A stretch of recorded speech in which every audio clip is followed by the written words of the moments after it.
À partir de l'âge de 2 ans, que constatons-nous? Que vivons-nous? Nous constatons ce besoin irrésistible d'avoir de la valeur à nos yeux et aux yeux des autres.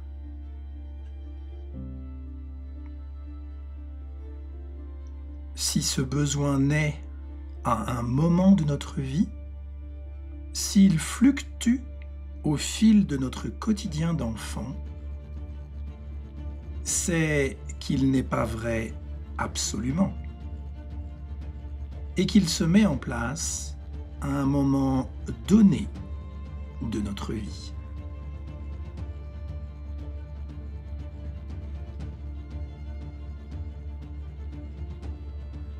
Si ce besoin d'avoir de la valeur était vrai, nous n'en aurions pas besoin, puisqu'il serait sans cesse vrai.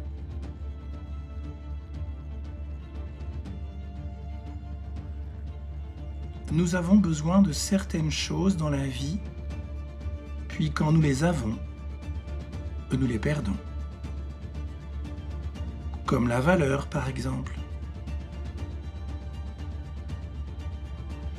Un besoin n'est donc vrai que s'il l'est tout le temps, or aucun ne l'est.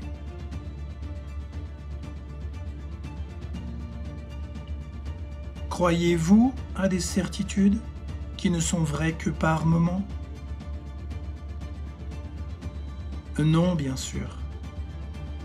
Ce ne sont que des appâts, que des leurres, qui sont présents pour nous montrer ce qu'est un besoin. Un bien, une relation que vous avez, puis que vous perdez.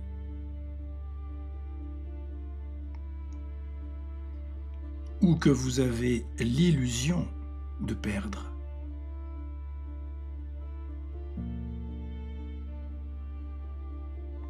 Or, par définition, avoir est un leurre, car avoir suppose ne pas avoir.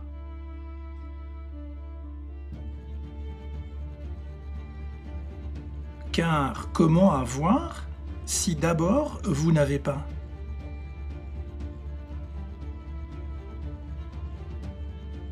Et comment ne pas avoir si au préalable, vous n'avez pas la possession de quelque chose? Ainsi, avoir ne peut être vrai sans ne pas avoir.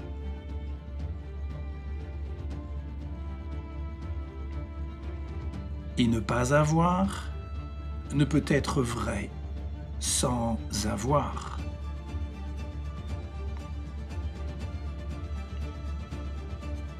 Votre réalité est donc vraie globalement, ensemble, comme une seule, et non dans la séparation des informations intérieures et extérieures.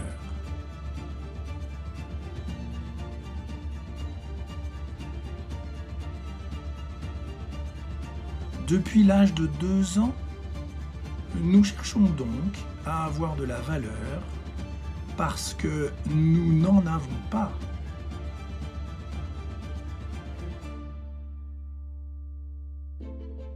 Ce qui nous indique que ce besoin ne l'est pas vraiment, car avoir de la valeur et ne pas en avoir sont indissociables l'un de l'autre, se complètent l'un l'autre, et complet ou complète, vous ne manquez de rien finalement.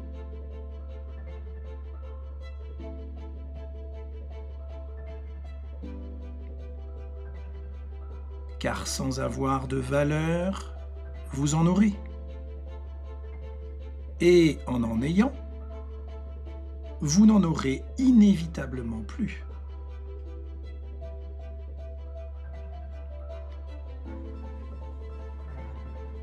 avant l'âge de 2 ans, sans séparation avec l'ensemble des informations de votre champ de conscience, vous vous confondez avec votre environnement, votre famille, vos camarades, vos instituteurs, vos institutrices et tout votre environnement.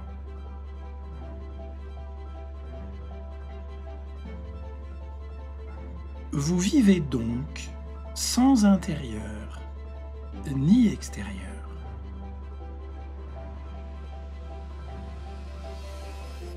Sans intérieur ni extérieur, comment pouvez-vous opposer avoir et ne pas avoir?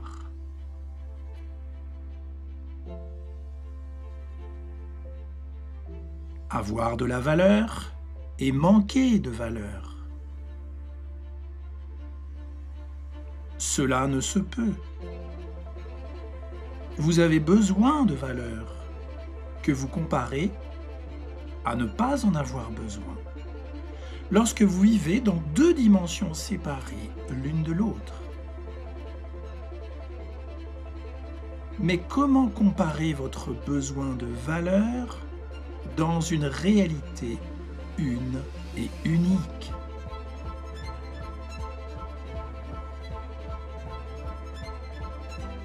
En avoir besoin se confond alors avec ne pas en avoir besoin.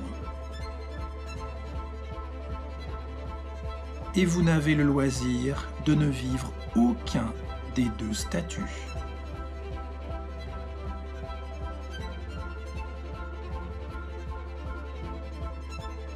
Ainsi, l'un de vos statuts de valeur, en avoir, vous montre déjà son complément sans avoir le temps de le vivre vraiment.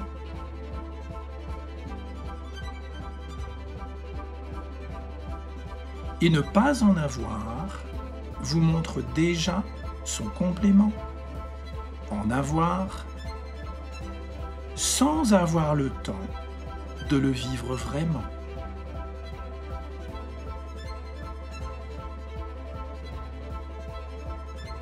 Aucun de vos statuts de valeur n'a le temps d'être vécu qu'il vous montre déjà son statut complémentaire.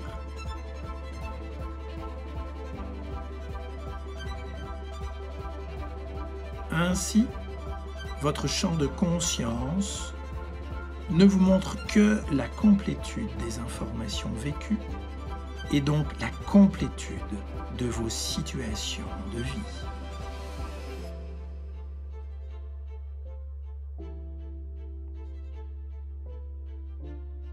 Même vos situations de vie n'ont le temps d'être vécues qu'elles vous montrent systématiquement la complétude du vivant.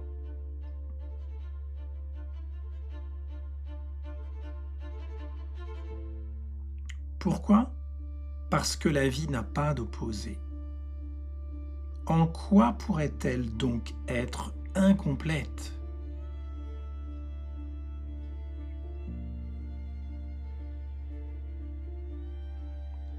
Voici donc le vivant vécu par le nourrisson qui ne connaît que la complétude.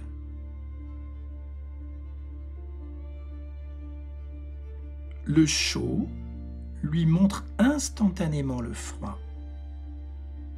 Le mauvais lui révèle instantanément le bon.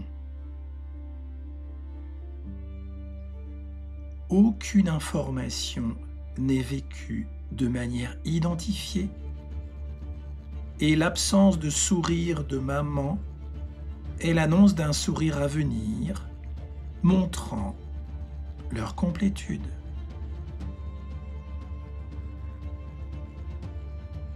L'absence de manger est l'annonce d'un appétit à venir.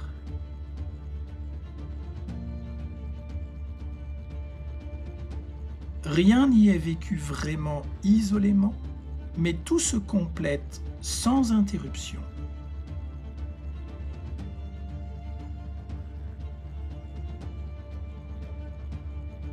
Il n'a point le temps de vivre une situation qu'elle se dilue dans son complément, dans sa complétude.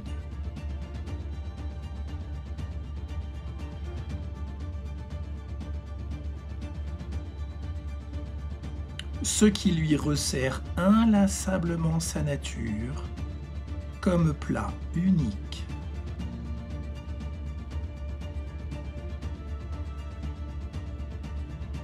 À ce stade, dans cette complétude, il n'a aucune idée sur la vie, car pour cela, la vie devrait lui faire face.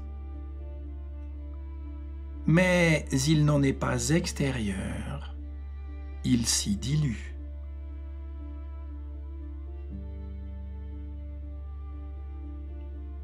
Il ne sait donc pas valoriser ces moments, car ils sont complets. La dimension de valeur lui est ainsi inconnue, mais celle de complétude se confond avec son champ de conscience.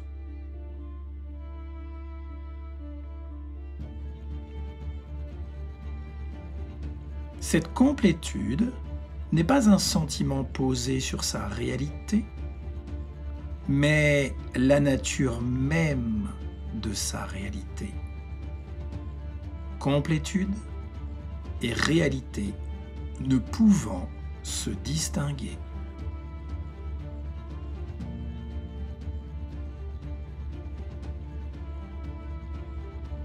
Vous percevez peut-être ici que la valeur n'a de sens que dans un champ de conscience à deux dimensions,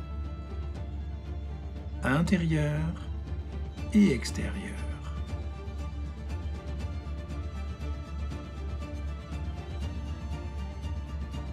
Et que ce que nous percevons comme un sentiment de valorisation personnelle, dans le regard ou le sourire d'un bébé, s'associe en réalité au sentiment de complétude de la vie.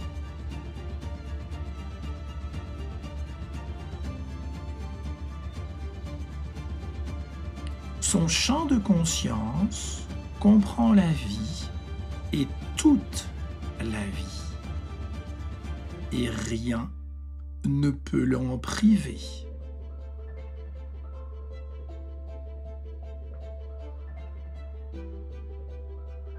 Regarder pour lui, ainsi qu'être regardé, se vivent d'une seule et même complétude et ne peuvent être distingués.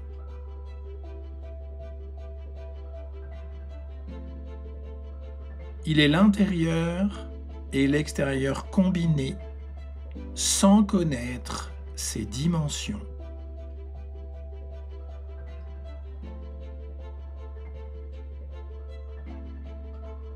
À ce stade, nous avons du mal en tant que parents à saisir la réalité de l'enfant, ce qu'il marmonne, ce qu'il vit, justement parce que nous vivons dans deux dimensions. Nous nous adressons à un personnage avec un prénom alors qu'il n'a aucune notion de ses attributions, lui qui vit dans une réalité une et unique.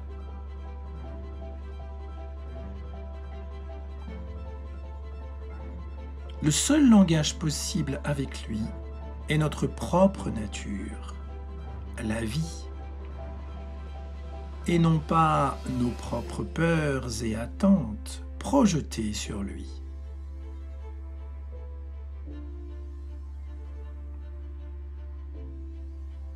Son prénom est une information qui se confond avec lui et avec maman, mais aussi avec manger ou dormir.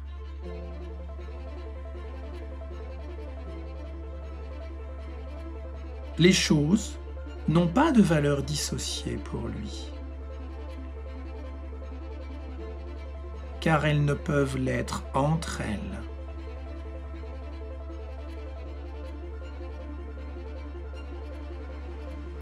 Manger ou ne pas manger, dormir ou ne pas dormir se confondent au même espace de conscience vivant, lui.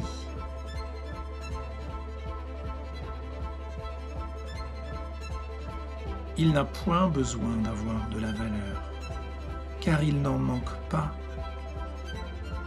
La vie s'y confond et ne peut l'en amputer.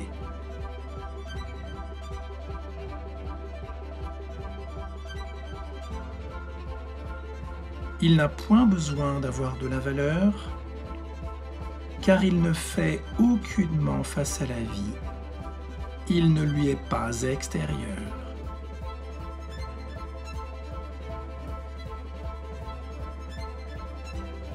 Il est la valeur du vivant. S'y confond, et rien ne peut lui ôter cette valeur vivante, car rien ne lui est extérieur, confondu en continu avec ce champ de conscience.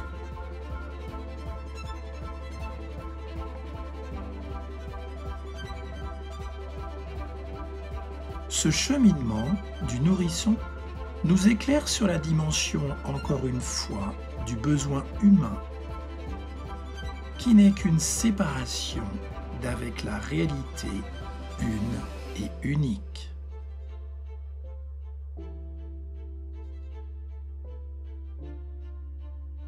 Nos besoins dits personnels ne le sont donc pas. Ils sont juste l'illusion associée à cette construction d'être séparé de la vie par un contour liquidien, intérieur et extérieur.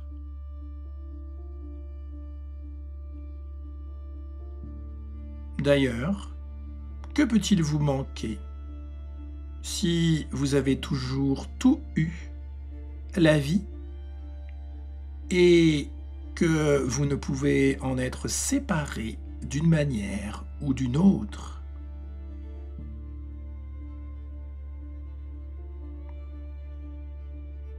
À partir de l'âge de 2 ans, vous ne manquez donc de rien. Vous vous croyez juste être ce corps, et depuis ses contours, être séparé de la vie. Juste cela, et rien d'autre. Ainsi, à partir de vos 2 ans, si vous ressentez le manque de vos parents qui quittent votre chambre ou qui quittent vos bras, ce n'est pas qu'ils vous manquent, mais c'est que vous croyez que votre corps vous sépare d'eux. Et c'est sans doute encore le cas pour vous aujourd'hui à la lecture de ce film.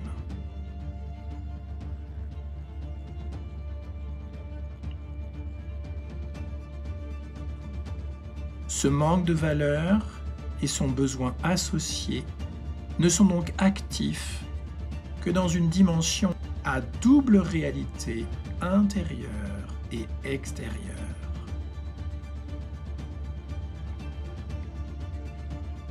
Et si ce besoin est conditionné par un contexte et qu'il n'est pas vrai en continu,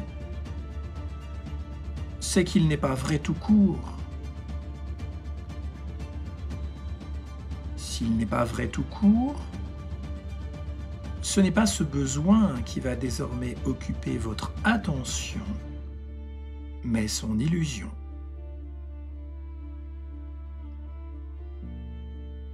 Et certaines questions, réintégrant votre dimension d'avant vos 2 ans, peuvent vous y aider. Ainsi, avez-vous encore besoin du regard de votre père si votre corps ne vous en sépare plus. De même, avez-vous encore besoin du regard de votre mère si votre corps ne vous en distingue plus?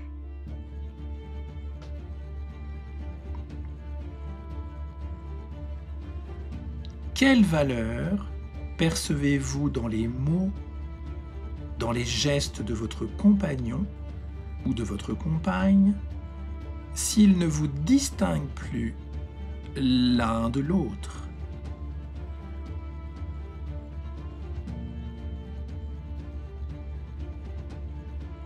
Ces questions, filtres de vérité, vous font transcender l'illusion d'une pseudo-séparation de la vie et vous montrent le leurre de ce besoin de valeur qui vous semble alors n'avoir jamais eu de consistance.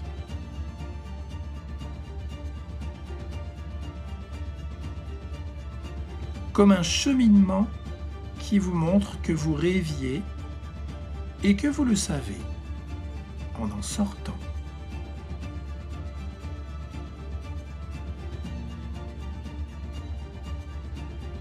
Dès l'âge de 2 ans, nos liquides compriment notre champ de conscience, localisent notre conscience dans un certain périmètre.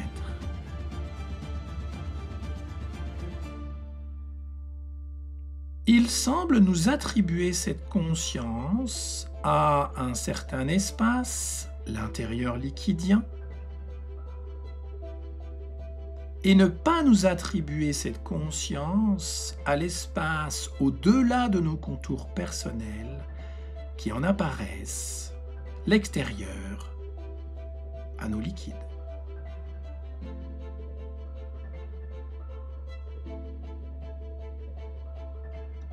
Cette conscience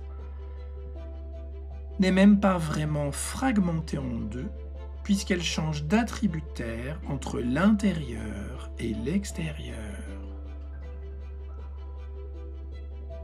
Ici, à l'intérieur, c'est vous, une certaine conscience, et au-delà de vos contours, c'est l'autre, une autre conscience.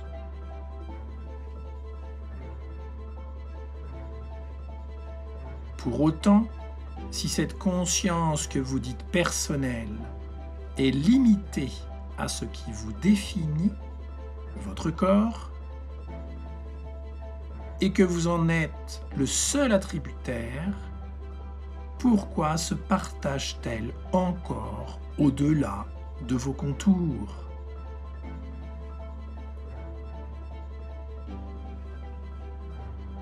Si votre conscience ne se limite pas à l'espace de votre corps et qu'elle peut voir au-delà, est-elle encore votre conscience?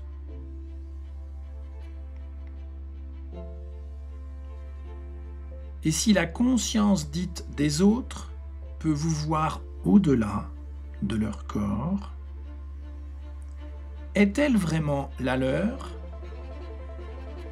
N'est-elle pas également la vôtre?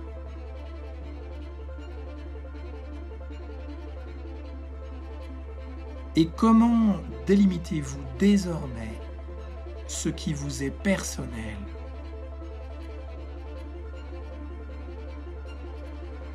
Pas par votre corps, a priori.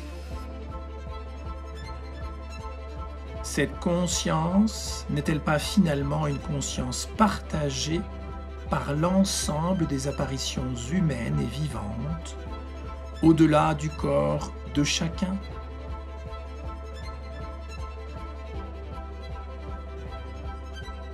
Et si votre valeur apparaît dans cette conscience partagée, comment savoir qu'elle vous concerne isolément et n'appartient-elle pas finalement à l'ensemble des corps présents et à la totalité de la situation?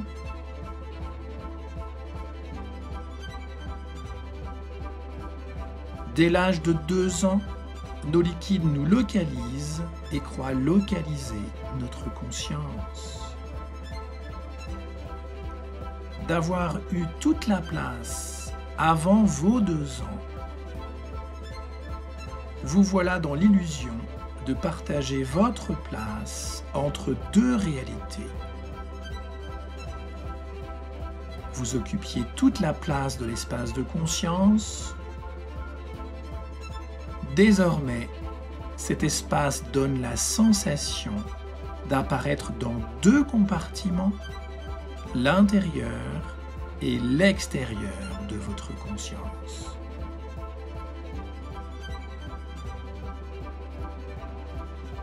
Vous devez vivre désormais dans au maximum 50% de cet espace, d'où le sentiment de vous sentir moins vivant, vivante et de perdre de la valeur.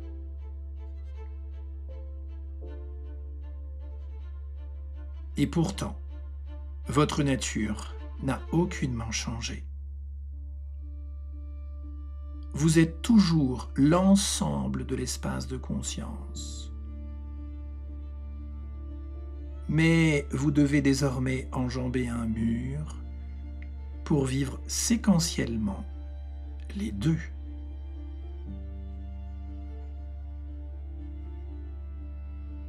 Vous étiez 100% de la vie. Désormais, vous êtes 50% d'elle alternativement, d'un côté et de l'autre de ce mur, votre corps.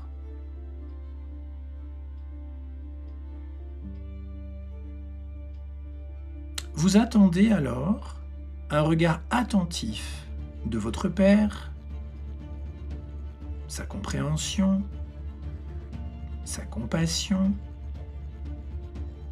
son écoute, sa tendresse.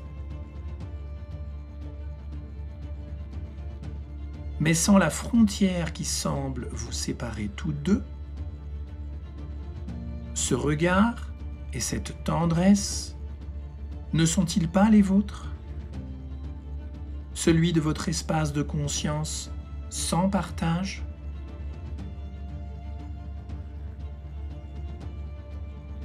Et s'ils le sont, ce qui est une évidence, ne sont-ils pas déjà là, juste en fermant les yeux ou en les voyant apparaître?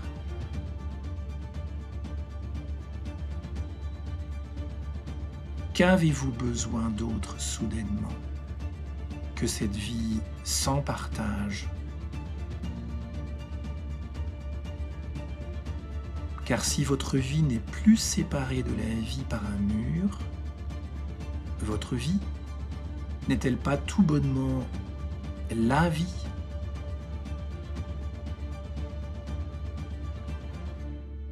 La vie n'est-elle pas tout bonnement votre vie?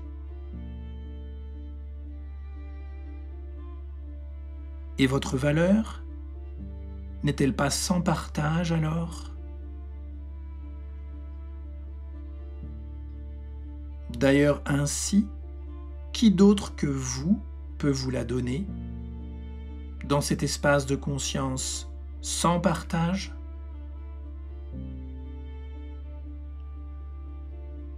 Et qui d'autre peut vous la retirer?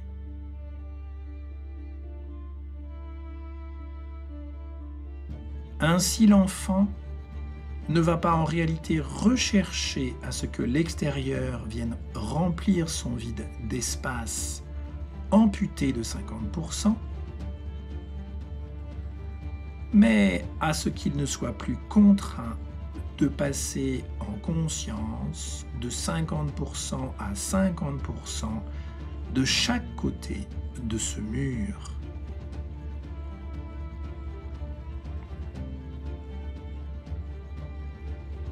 Et que, comme le mur de Berlin, celui-ci s'effondre. Mais il ne le fera, car si ce mur s'effondre, alors sa révélation d'être 100% de la vie s'effondrera avec lui. Ainsi, il préférera vivre en carence de valeur et demander à son environnement de la remplir.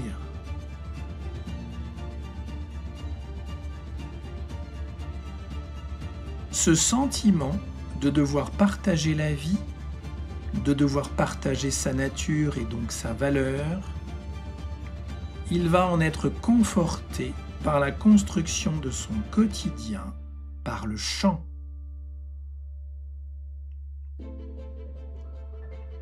Le chant va fabriquer sa réalité à partir de cette fragmentation de valeurs,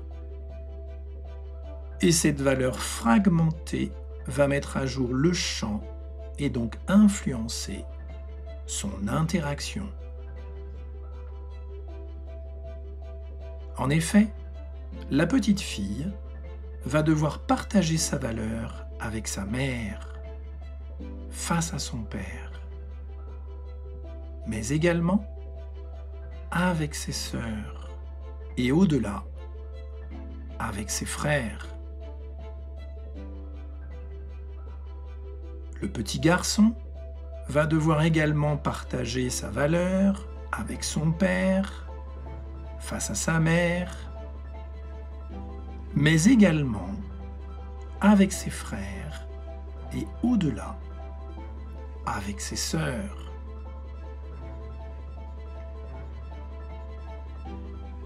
Notre vécu de l'enfance va se faire un miroir de cette illusion d'avoir perdu 50% de notre espace et de devoir le partager. Vous devez alors partager vos 100% d'avec autant d'acteurs qui composent votre vie. Que vous reste-t-il alors comme part de vivant? Et plus ils seront nombreux, et plus votre besoin de valeur en sera décuplé, amplifié. D'où une sensation de manque de valeur toute notre vie et l'appel tyrannique à l'extérieur pour le combler. Besoin d'écoute, de tendresse, de soutien, d'argent, de soins, de sécurité et bien d'autres,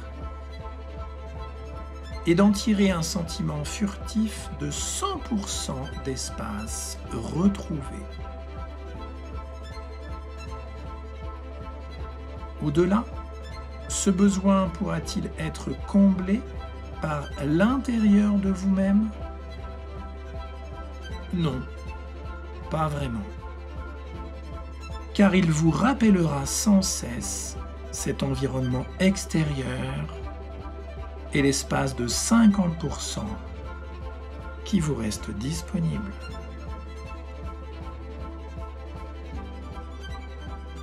D'un point de vue absolu, peu importe votre contexte familial et de vie, ce besoin de valeur est sans cesse voué à l'échec. Car il veut absolument être vécu depuis 50% de vous-même, votre personnage. Or, comment vivre 100% de la vie dans un espace qui ne peut en accueillir au maximum que 50%?